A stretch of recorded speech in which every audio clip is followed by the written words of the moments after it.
Africa নিয়ে ছিলাম, তখন উনি এই কাজ করেছেন। সুতরাং ওনার আপনাদের কাছ থেকে নেওয়ার কিছু নাই, ওনার দেওয়ার আছে। এবং আপনি অনুরোধ মাননীয় এমপি সাহেব আপনি দিয়ে যাবেন, এবং এটিকেও কাল থেকে ইনশাআল্লাহ সারা অন্যান্য এমপিদের জন্য ঈশ্বরীয় একটা কারণ হয়ে যাবে। সারা যেমন সারাদের সাহেব কি দেখে, হ্যাঁ অনন্য এবং 80 হচ্ছে 30 তারিখে আপনাকে আগে দাওয়াত দিয়ে দেব ইনশাআল্লাহ। কবুল স্যার, আপনি থাকলে ডাকুন, আমি আছি ইনশাআল্লাহ। এই কথা বলে আপনারা মনোবল সাথে অনুষ্ঠান ভোগ করবেন, থাকবেন। হ্যাঁ, আর অনেক কিছু বলার ছিল, অনেক বক্তা অনেক কি, আর বিশেষ করে যেমন এই অনেকদিন করে দেখলাম, এবার অনেকদিন করে দেখলাম। হ্যাঁ, অনেক এই যে কি যেন ওই যে জুলাই যোদ্ধা সেজদি হোসেন ওনাকে দেখলাম। আমি সবসময় মহিলাদেরকে নিয়ে থাকি স্যার। ওদের কিছু শুনতে চাই, মহিলারা আরো কিছু শুনতে চাই, আরো কিছু থাকলে কম না।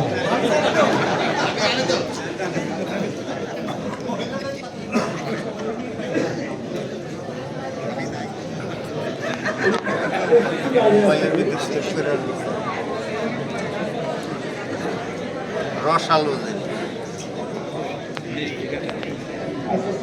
বললাম না,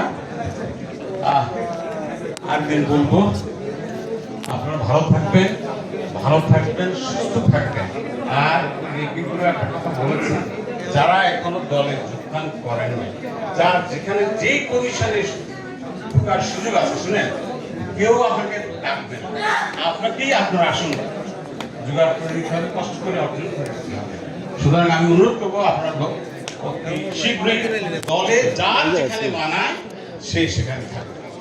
আর একটি কথা, সবারই কিন্তু এমপি সাহেব সংসদে বলেছেন, সেদিন আমি ছিলাম, মাদক মাদকটা কিন্তু সবারই অপছন্দ বেশি। এটার থেকে আপনারা খুব নিজেরা সাবধান থাকবেন, সন্তানদের প্রতি খেয়াল রাখবেন, এবং সন্তানরা যাতে সন্ধ্যার পরই বাড়িতে চলে আসে সেই দিকে আপনাদের খেয়াল রাখবেন। এবং আজকে তো আর শেখানোর কিছু নাই আপনাদের কাছে, আমাদের শেখানোর কিছু নাই। আমার ভাইরা বক্তব্য প্রস্তুত করেছেন, যারা কেন্দ্র কমিটিতে ছিলেন তারা আরো বেশি কষ্ট করেছেন, যারা পিছন থেকে বাড়ি বাড়ি গিয়ে ভোট চেয়েছেন। আমি বলছিলাম না, ভোট দেবেন কোনখানে? ধানের শীষে মাঝখানে, মনে আছে?